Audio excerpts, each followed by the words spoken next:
A much-loved venue for Newcastle's alternative crowd, the Lucky Country Hotel in Crown Street was due to close after a huge farewell party this weekend.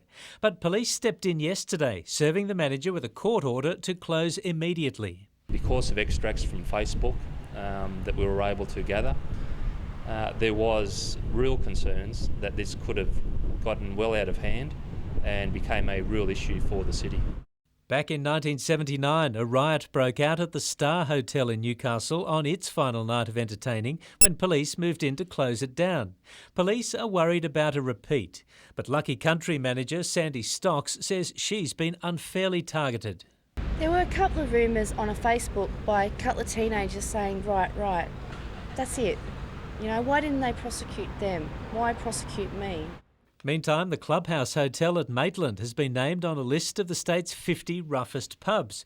A sign out the front calls tonight's Halloween party a nightmare on Elgin Street, and it seems the state government agrees, based on the number of incidents of alcohol-related violence.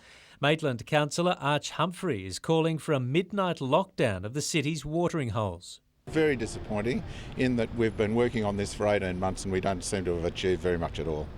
Paul Lobb, NBN News.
The Australian Army is replacing its ageing fleet of Land Rovers with these new Mercedes-Benz G-Wagons.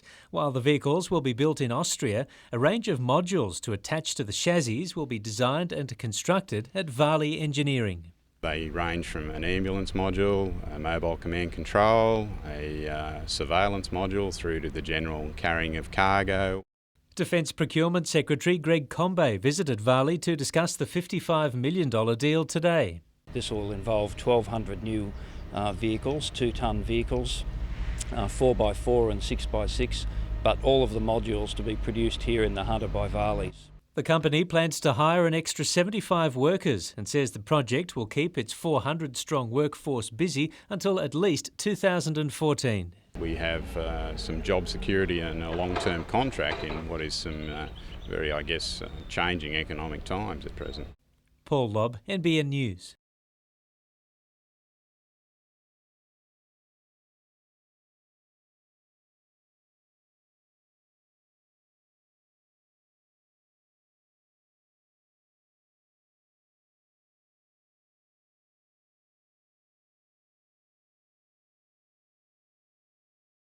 Newcastle is actually at the forefront of that battle because of the older profile of the hunter community.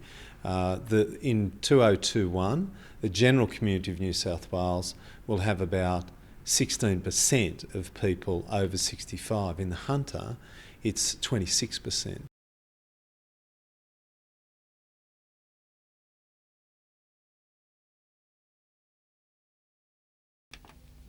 The once free-flowing mouth of the Mile River has been progressively filling with sand and sediment to the point where at low tide there's almost no water at all. It's turning the once pristine body of water a dirty brown colour and killing thousands of fish. We're talking massive fish kills, we're talking reduced salinity, which means that the oyster leases have had to close down. and we have Christmas holidays, 6-7 weeks away. The residents, supported by Great Lakes Council and the local member, say the solution to the river's ailing health is to dredge the Eastern Channel, flushing out the stagnant water. Yesterday, member for Port Stephens Craig Bowman tabled a petition to Parliament requesting this be done as a matter of urgency, but was disappointed with the response. He says the Minister for Climate Change and Environment, Carmel Tebbit, won't acknowledge the problem, claiming it's a natural occurrence and the situation will correct itself.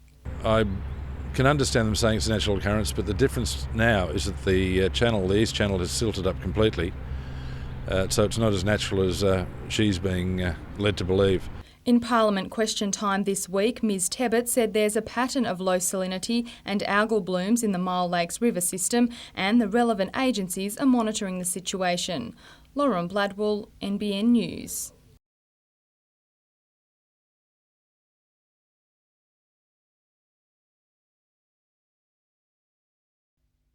The winner of the Saab Quality is guaranteed a start in the Melbourne Cup, but Paul Perry is going to roll the dice with his Mount Newport. He says he'd rather see the Metropolitan winner miss out on the race that stops a nation than waste its momentum tomorrow afternoon. Newport is currently 24th in the order of entry for the Cup. To a different kind of racing, and preparations have begun for Sunday's New York City Marathon, where Newcastle-based Paralympic champion Kurt Fearnley will attempt to win his third straight title. Fearnley will start favourite following his win in the Chicago Marathon 3 weeks ago and his gold medal performance in Beijing. Golf now, and the Hunter's James Nitties is preparing for the biggest challenge of his career. Currently playing at the Western Australia PGA Championship, Nitties will fly back to Sydney on Monday to compete at the New South Wales PGA, before coming home to the Hunter to line up at the New South Wales Open at the Vintage on November 13. He'll then fly to California to attend the final stage of qualifying school, where a good result could see him playing on one of the lucrative US tours next year. Mitchell Hughes, NBN News.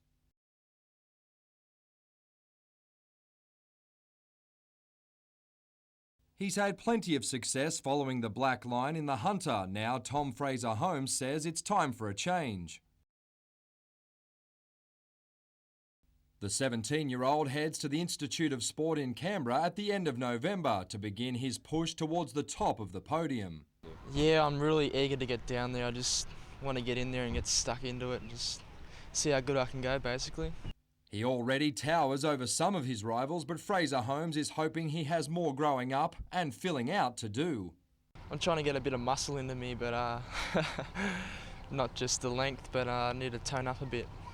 The Year 11 student is already known for his tireless work ethic, but admits the AIS is another level. Down there I'll be doing 10 sessions and 3 gym plus school, so it's going to be a big task, but one to look forward to.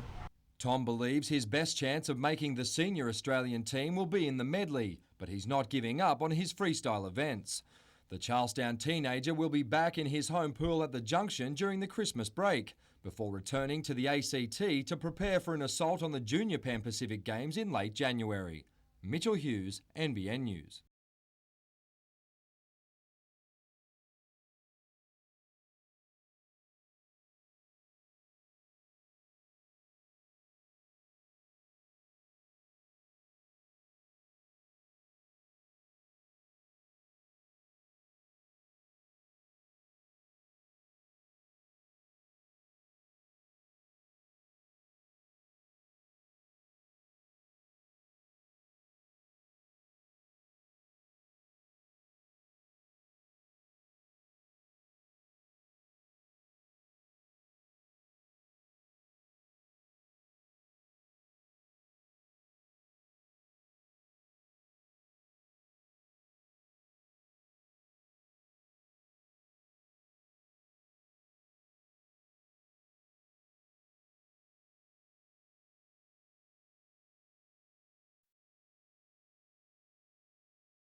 Coal-fired power in Australia.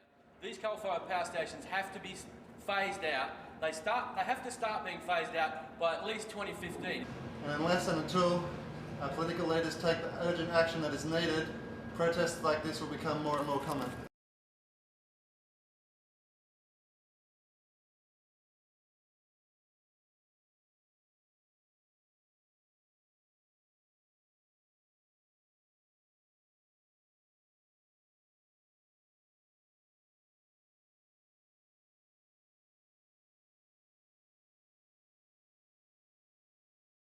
Whilst the government has tried to enhance some sort of employment protections, at this point in time it's still very unclear what those employment protections are.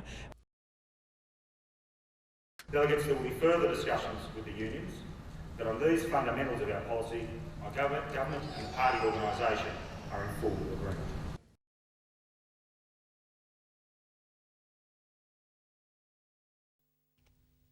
It was supposed to be a day of celebration. After 3 long years losing money, Phil and Julie Eason were excited about reopening these doors at Newcastle Baths and getting their kiosk running at full capacity. But this is how they were greeted.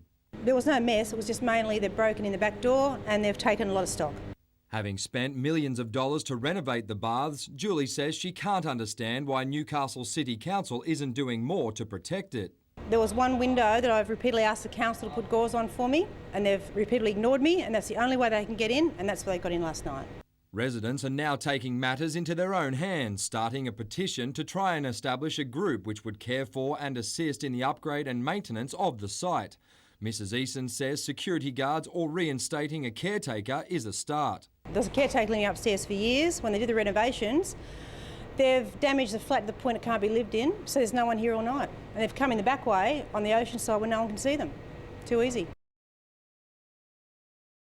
Mitchell Hughes, NBN News.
Conditions made training uncomfortable this morning, care of last night's southerly buster, but it's a foe from the north Newcastle is more concerned about.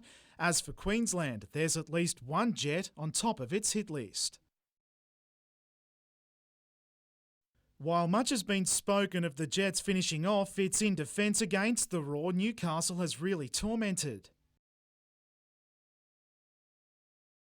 Last game, was quite a good game for myself. I think I've had a few good games against Queensland over late. Van Dijk and Charlie Miller are among the Roar's danger men, but Kovic has contained them in the past and back in round 5 denied the Scottish import 5 goals in 5 games. Charlie's really smart on the ball and in terms of positioning. Sergio is a very strong striker that can pop up anywhere. Through injury and young Socceroos commitments, Queensland is missing 9 players from its roster, but history would suggest the Roar is favourite, given it's yet to lose a game on the road this season. If we can maintain that sort of consistency of the manner in which we play, I believe we can take points.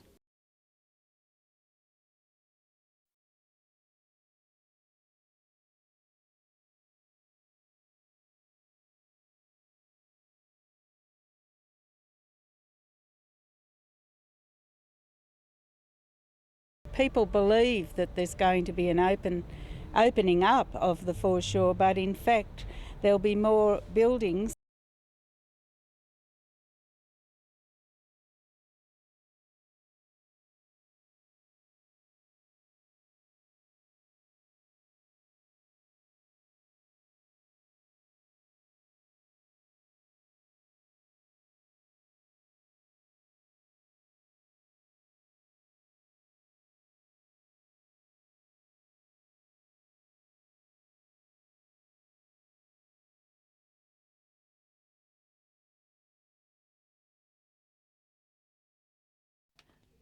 For those interested in a career in the transport industry or wanting a peek inside a truckie's home away from home, this was a one-stop shop. 160 rigs were parked for the annual Transport Awareness Day, with veteran drivers happy to have a yarn about why they're still behind the wheel. Love it. Actually, I couldn't think of doing anything else. I tried something else and didn't like it, so I come back. Most people do. And while large operators are travelling well, for many owner-drivers there are plenty of financial pressures as diesel prices eat into profits. 58% of my profits go back into fuel, and that doesn't leave a big margin for single operators to live with the cost of your trucks and the maintenance. Jane Goldsmith, NBN News.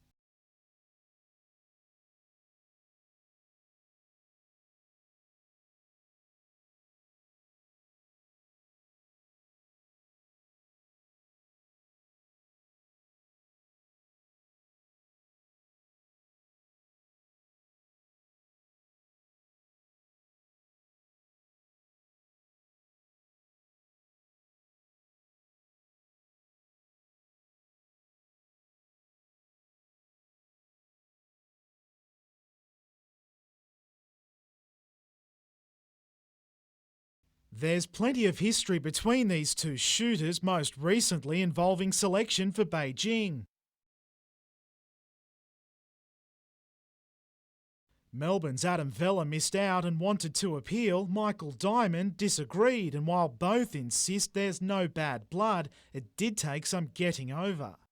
Took the 6 months off and now just sort of getting back to where I was before and get ready for the Nationals in January. Unlike Vella, Diamond went to the Olympics, then the World Cup final where he finished second. And despite the very different build-ups to this weekend's challenge, just one shot separated the pair after day one.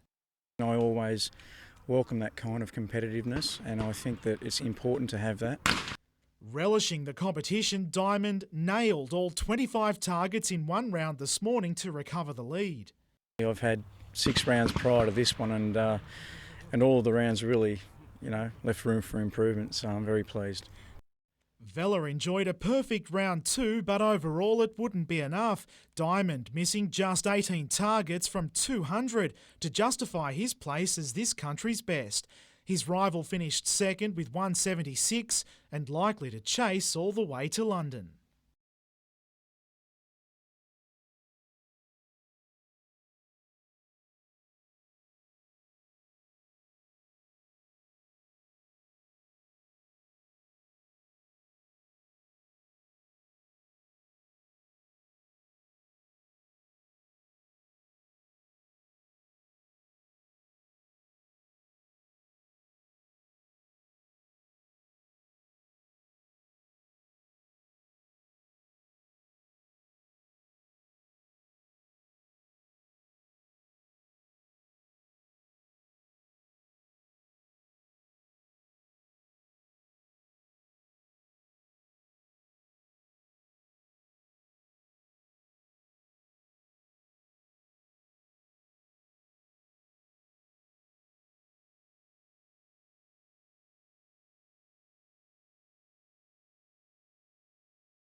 I said throughout that he'd given me an unequivocal denial of anything inappropriate or untoward, but I said to him, if there is a verifiable variation from that, then I have only one option, and this investigation will sort that out.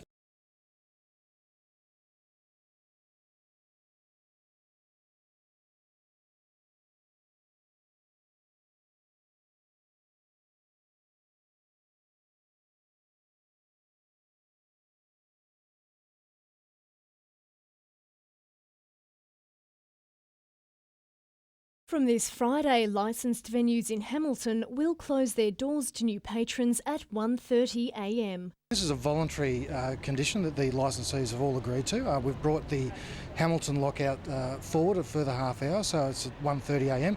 Licensed premises will still trade to their normal closing times. Which means, unlike pubs in the inner city, they can stay open later than 3:30. Hamilton Liquor Accord members agreed to the new restriction this afternoon and say it should help stem alcohol-fuelled antisocial behaviour from people walking between pubs. We're hopeful that this new 1:30 a.m. lockout will stop that migration of people late at night. And the curfew isn't the only change the suburb's licensed venues are making. After midnight there'll be no shots, there'll be no services like the high alcohol RTDs and there'll be free water stations. Police have welcomed the move. Madeline Bond, NBN News.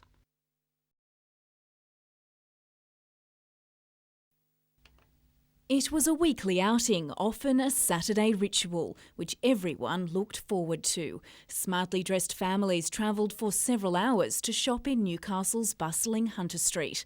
And that continued for decades to come, with developers all wanting a slice of the popular CBD pie. Fast forward 20-30 years and Hunter Street is a shadow of its former self, while the mall is clearly struggling. Less traffic through, people weren't coming into the city anymore. Not only are business people and shoppers staying away from the mall, even the retailers are leaving. Giant suburban shopping centres now reign supreme. It can only get worse, and it's not good now, so it can only get worse. We need GPT to do the development. General Property Trust, which also owns Charlestown Square, has bought $100 million worth of mall property in preparation for a $650 million redevelopment.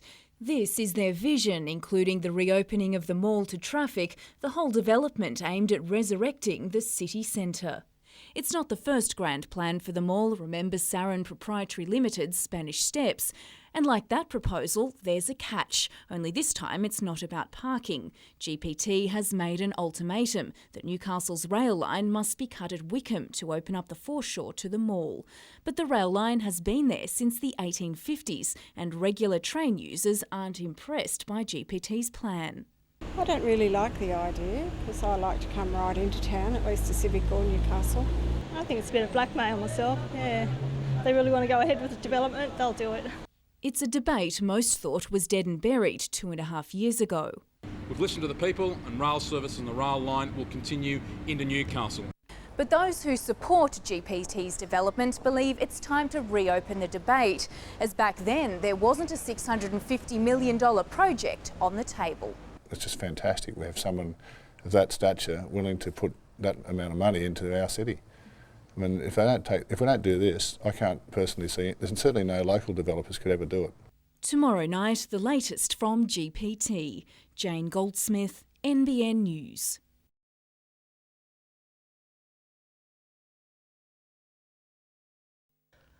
When talking real estate, we're told it's location, location, location, and this piece of land in Tighes Hill certainly has that. Developer Templar Tighes Hill wants to turn the Elizabeth Street site into an industrial estate containing 42 units, a proposal residents are fighting. We're concerned that there's going to be such an overdevelopment in a block of land that protrudes into a residential area. We have residents on three sides. 42 units in Tighes Hill is too much for, one, the road, there's not enough parking.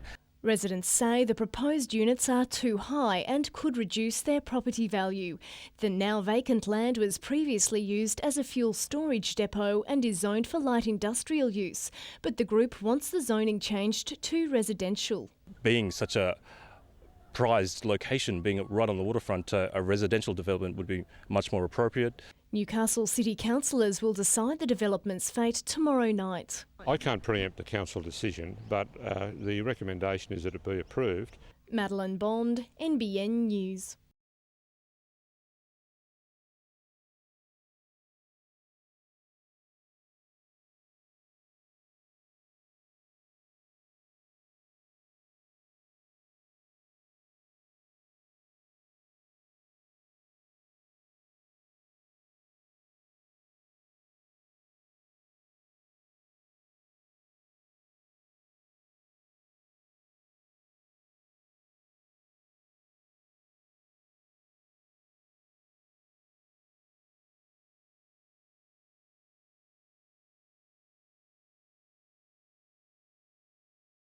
It was an idea to get the high school students interested about waste as an environment issue, and because it's a bit of a yucky subject, we thought that we'd try and use something creative.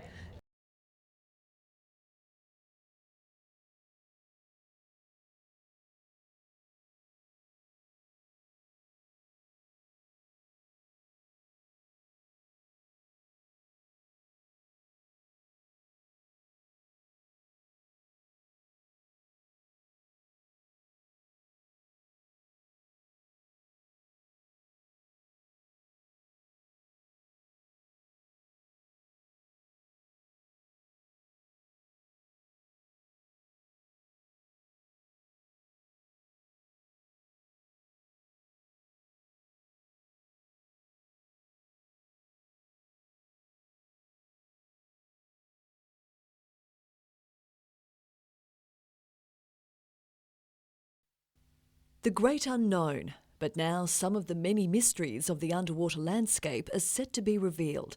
CSIRO ship, the Southern Surveyor, will take a team of scientists on a voyage of discovery, using unique sonar technology to get a glimpse of what lies at the bottom of the ocean.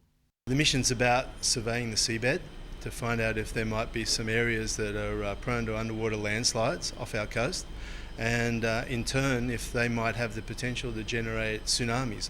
The mapping area, taking in the far north, Gold and Sunshine coasts, has been chosen because of its proximity to a large population on land. A previous expedition, also headed by Associate Professor Boyd, concentrated on the central New South Wales coastline and revealed areas of instability. We don't have big earthquake problems here in eastern part of Australia, but landslides still are a possibility to generate undersea hazards and tsunamis, so we really need to find out about that. Fitted out with high-tech equipment, the Southern Surveyor is the only ship able to conduct such a mission. A team of 11 scientists from Australia and overseas will board on Wednesday for the 16-day trek, modern-day explorers. If you see things that nobody's ever seen before and you get to map parts of Australia that nobody's been to before, that's always exciting for scientists.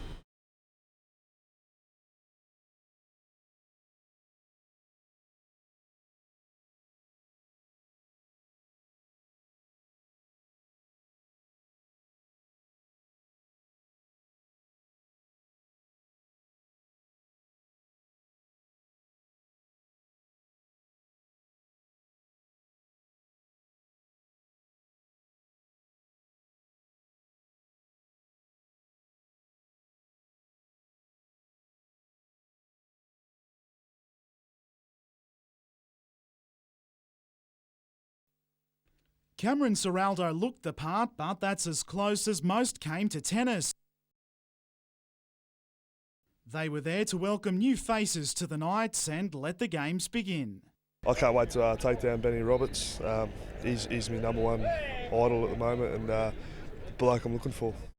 Perhaps he means Ben Rogers. There's no mistaking Corey Patterson, though, who's proving to be quite the all-rounder, returning on Friday from the US, where he spent time with NFL sides in Arizona and Oakland. I went over there not to sign anything or do anything like that, just to learn, and you never say never in the future, and I just have to see what happens, I guess. World Cup side New Zealand has arrived in town, building up to its final pool match against England at EA Stadium on Saturday night. 5'8" Benji Marshall took training easier than others this afternoon, toiling with a hamstring injury. And former Maitland junior Luke Burgess made his return to the Wallabies squad in their loss to the All Blacks in Hong Kong at the weekend. The 25-year-old kept himself busy at the scrum, had a hand in both tries and covered well too, favoured to keep his spot in the number 9 jumper for the Tour of Europe. Adam McIlwright, NBN News.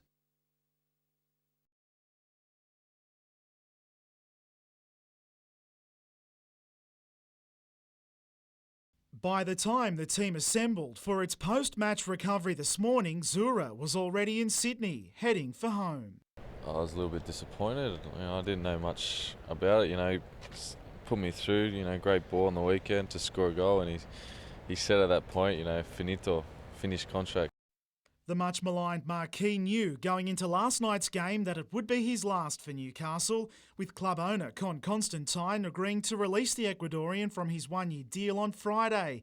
It would be the same day visas arrived for his young family, but unable to settle, a bout of homesickness and pressure on the park led to his early exit.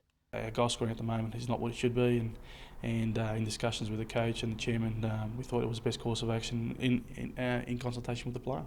Zura played 9 games in 3 months for the Jets, and although he didn't score, he started winning over not just the fans, but his coach too. I thought he was getting better, over the weeks, but that's football, and you move on. Jets CEO John Tsatsimas says the club is looking overseas for Zura's replacement. He also says promoting Joel Griffiths to marquee status early, freeing up salary cap money, is another option. His was Newcastle's only goal last night, and despite going down 2-1 to the Raw, a record of scoring against them remains. So I think it's just Liam Reddy. I've known him since I was really young, and had a chat to him after the game, and he just said, "You love scoring against me." So maybe that's the factor. Adam McIlwright, NBN News.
Archie is in the building. It may be a crowded house full of musicians, TV stars, designers and other famous faces, but there's certainly still space for lovers of fine art. In its 87th year, Australia's largest portraiture exhibition has arrived at Lake Macquarie Art Gallery as part of a regional tour. It's on its way around New South Wales, off to Port Macquarie next, but we've got the full complement of the entire finalists here. All 40 works are displayed here in the gallery. Among the paintings, Dell Catherine Barton's controversial self-portrait with her son and daughter, which took out the annual prize. But it's not the first time people have disagreed with the judge's choice. There's been a lot of controversy over the years. The local artist William Dobell was quite controversial in his approach to his portrait, which won in '43.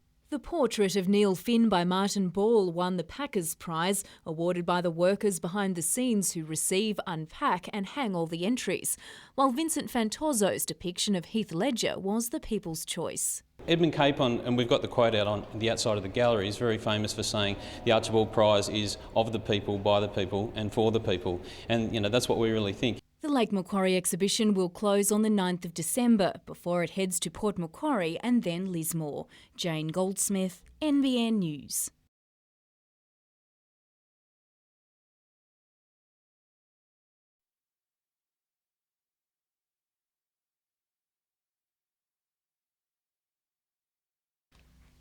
With homemade fascinators and a similar do-it-yourself approach to horse racing, age proved no barrier to the residents of Jesmond Grove Hostel enjoying Cup Day. Who do you think will win? Well, I'm hoping I will.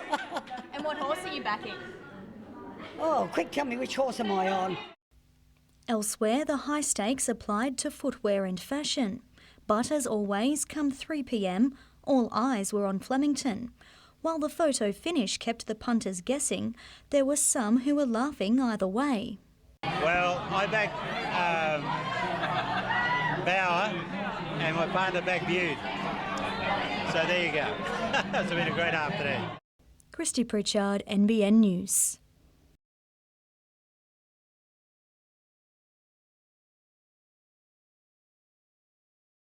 Tony Kelly's shotgun visit was to announce a Central Hunter crime prevention partnership involving government departments, police and council. And what this is all about is trying to find local solutions for local problems.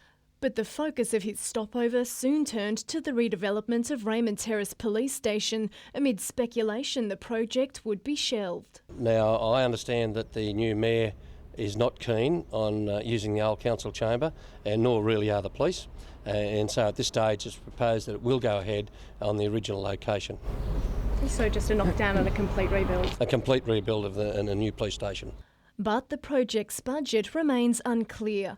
Assistant Commissioner Lee Shearer quashed rumours that Port Stephens headquarters would remain at Beresfield. No, it's a bit of a joke between Charlie Haggett and I, but no.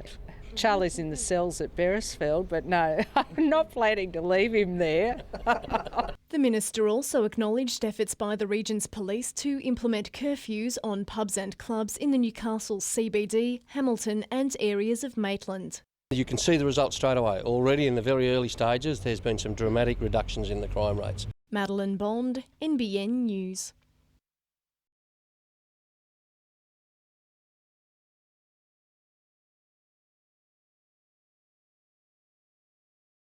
We need to understand that graffiti is a problem in the city and take a major lead in addressing that.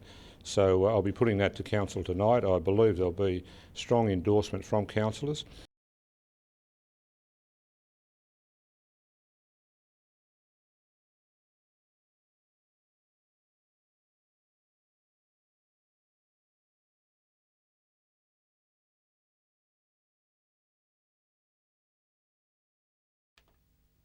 First, they shelved a $311 million development in Wollongong, citing the volatility of the global financial markets.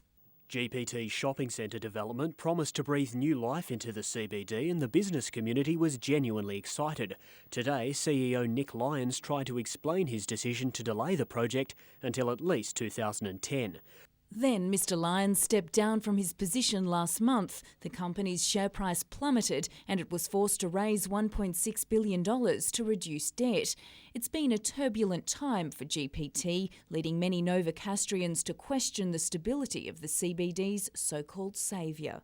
We've put in not only a $100 million investment into the land, but we've put considerable capital into the time and effort of our people. We're extremely committed to this. Along with its shopping centre designs, the developer has created a master plan for Newcastle, and it wants government to replicate parts of some successful US cities. We identified a couple of cities in particular, Vancouver and San Diego, which were industrial cities which have been able to reinvent themselves to reconnect with their foreshores. And that's the sticking point. Before GPT goes ahead with this $650 million redevelopment of the Hunter Street Mall, anchored by a David Jones department store, it wants the Newcastle rail line pulled up. So why is the cutting of the rail line so important?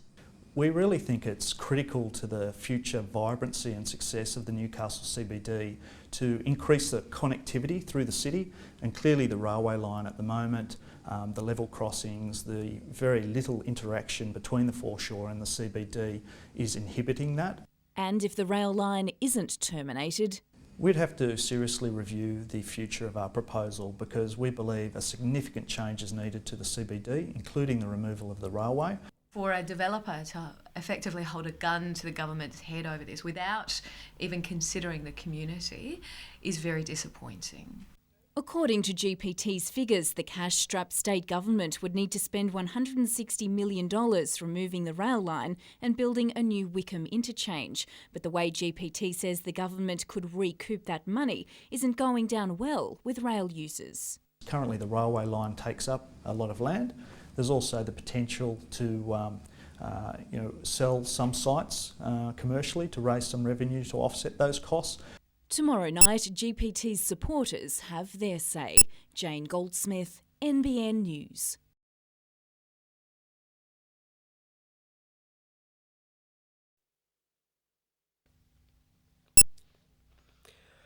Back in his hometown, frontman Dave Gleeson was in his element today as the band shot a video to accompany its new single. But as I said, we're going to try and rock with you. You're going to come around and just get in behind. It's been a long time between drinks for the Jets, 8 years passing since their last album. In that time, there's been management hassles and line-up changes, most notably the departure of guitarist Grant Walmsley, but the band has stayed true to form. Before we went in to record it, we said no matter what style of song we've got, it has to be recorded by a rock band, because there's so few rock bands out there now. So big guitars, big drums, big choruses, rock. The single Do Ya was written by Newcastle boy Izzy Osmanovic, the album of the same name 3.5 years in the making. While Australian record companies initially shunned the album, it has reached some very important ears overseas. It re-inspires the band to know that there's people on the other side of the world who are digging the music, and maybe there's a chance we can get back over there and spread a bit of Aussie rock around. Rocking for around 20 years now, the band's flight path isn't about to change. The biggest thing I've learnt is to get out there and go hard every night. That's always been our ethos, to get out there and don't leave anything in the bag. Or as Wayne Bennett said, don't die with the music inside you. Blake Doyle, NBN News.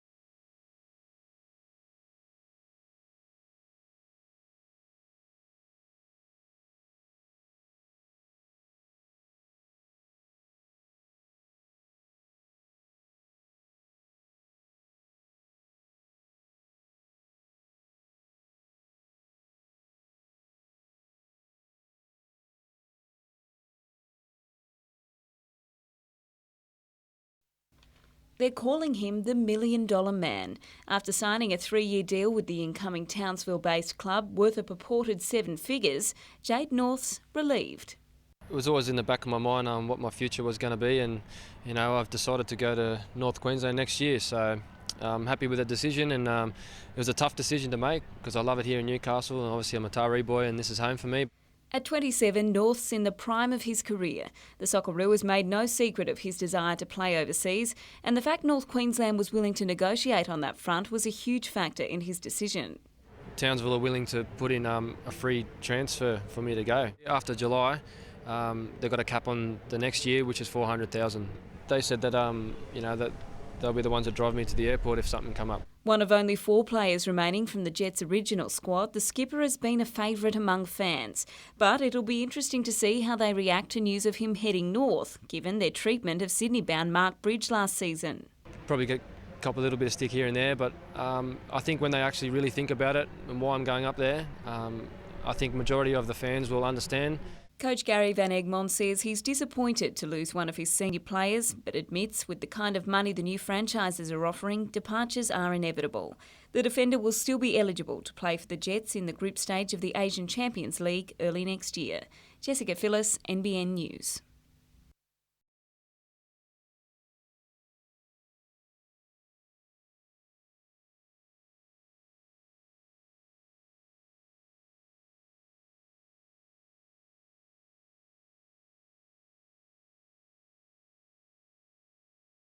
I don't think it's the best situation for a national league and a professional league to be based on travelling the day that you play.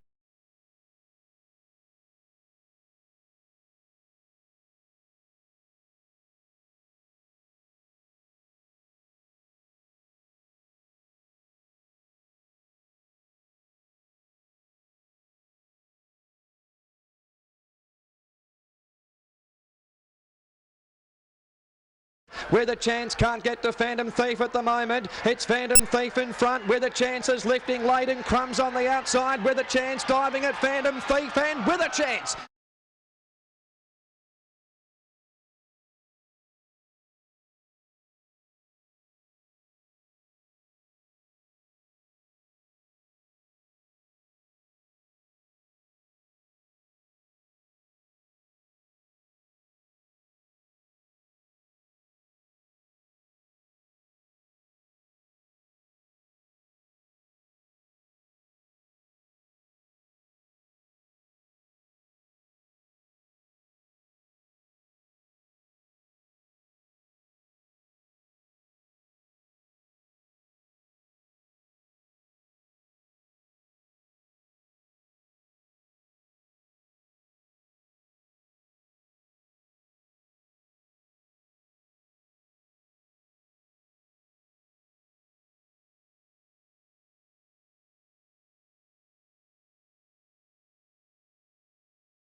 The Perm will lower its variable mortgage interest rate by 0.68% around the middle of next month, while the Hunter United Credit Union will pass on the full 0.75% reduction. But financial planners are urging borrowers to resist taking the cash now. Mortgage owners would save $145 a month just by the interest savings alone. And if you keep your loan repayment levels at the same rate, you'd save over 5 years off your loan and over $70,000, so it's significant. It seems many borrowers are already on the same page. Back into the home loan, yeah. I'd keep the amounts as what I pay now, the weekly amounts. I wouldn't reduce them at all, because who knows what's going to happen. The latest cut may not be the last, according to the Hunter Business Chamber. We're expecting that there'll be another cut before Christmas, probably at least of 0.5%. The struggling home building industry is also hoping for a boost.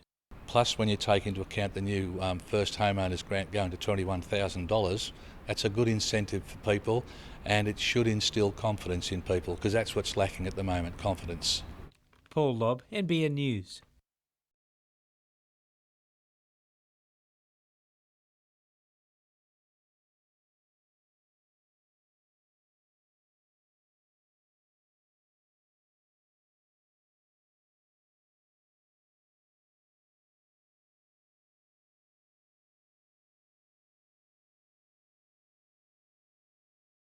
The roof is structurally unsound.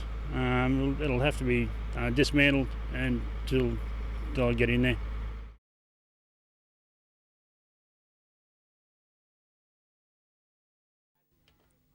The GPT Group has already spent $100 million buying up properties in and around the mall. But now, according to business owners, negotiations have come to a grinding halt. They say lease agreements, which were almost finalised, have now broken down between GPT and at least 4 mall businesses. While the business owners didn't want to speak on camera today, an insider told NBN News that they believe GPT isn't going ahead with the project due to the economic downturn. In the last 12 months, GPT's share price hit a high of $3.79. Now it's worth about 90 cents. Our source also believes GPT's rail line ultimatum could be a way to exit Newcastle, a concern which has already been circulating. There is some suggestion that the rail would be an excuse for them. I would hope that's not the case. But according to GPT, everything is progressing well and it's business as usual in terms of negotiations. When NBN News spoke to other business owners and developers last week, they were welcoming GPT and backing claims that the $650 million proposal is a once-in-a-lifetime opportunity to revive Newcastle's dead heart. They also support the proposal to terminate the rail line at Wickham. It's both unattractive, but also it's a physical barrier. People don't want to climb up and go over the top of the railway lines. You know, it's not the way it works in modern cities. And with a new multi-million-dollar shopping centre, he believes people will flock back to the CBD. They'll do that. Then all of us, smaller operators, will, like ourselves, McCloy's and others, will be able to then do projects around the city. Also among GPT's supporters, fashion retailer Julie Hinkst. Exciting. I think it will be wonderful for Newcastle. I think Newcastle has a lot to offer. We could have a beautiful city. Julie's one of about 20 businesses to have left the East End due to the downturn in customers. She's opted to expand her operations in the Junction. Meanwhile, Brian Bird, who's been in business for 30 years, just around the corner from the mall, has stayed put. We are at a tipping point. If we don't do something with this proposal to the best of our ability, then I don't see anything happening in Newcastle for probably another 30 years. And for me, that's too late. And while the state government ruled out the possibility of cutting the rail line 2 years ago, Mr Bird says it's a plan that should be reconsidered. I think because of the GPT development that this time we may find a solution. Tomorrow night we cross the track to hear the other side of the rail debate. Jane Goldsmith, NBN News.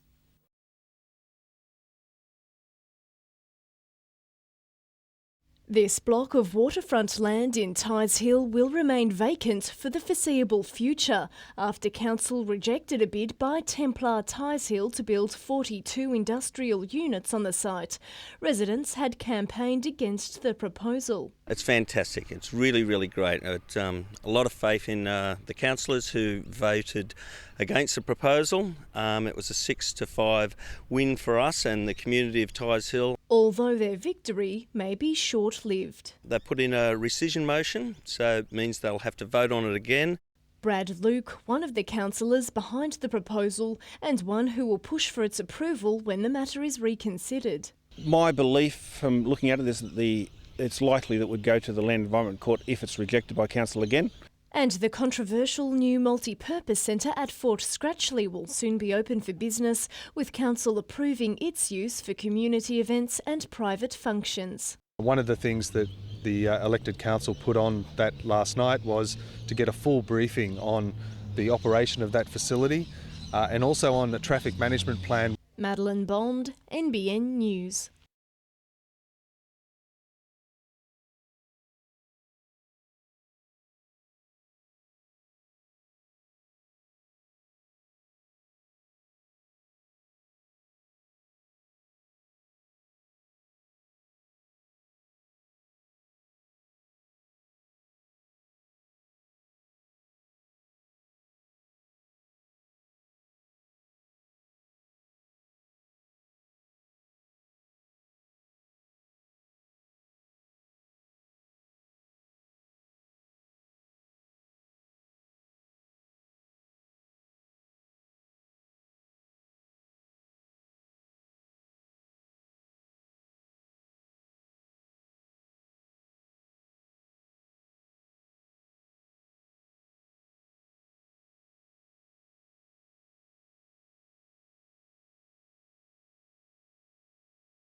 In the US, it's non-stop, recognised practically everywhere he goes. And while Supercross may not have the same following in Australia, Chad Reed doesn't fly under the radar in Newcastle anymore. The 26-year-old star just continues to rise. Having secured his second world title in Las Vegas earlier this year, the Curry product's using the American off-season to break in his new baby on the Australian circuit. After 7 years with Yamaha, he's now straddling the Suzuki RMZ 450, the first mass-produced motocross machine to be fuel-injected. Working with the Japanese and working, on development of the bike has been a lot of fun. I feel like I'm in good hands. While Reed holds a strong lead in the series he helped to resurrect, it hasn't been as easy as he makes it look. Just from the first race to the third race, I've seen some big differences, and the boys are really stepping it up and starting to fight. So, definitely working on my game during the week. I'm not hanging out on the beach. Not that it's completely off limits. Newey's awesome. I love Newey, and I know it's just not the same. The white sand, you can't really get it anywhere else. It's awesome, just to see some friends and some family that you haven't seen for a while. I miss it a lot when I'm gone. The Supercross series moves to Sydney this weekend. Jessica Phyllis, NBN News.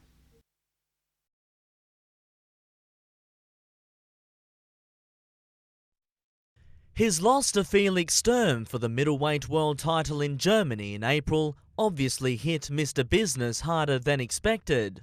Pittman sent the rumour mill into overload when that same month he pulled out of his much-anticipated return fight against Farley Ciola in Newcastle. He assured fans he just needed a break.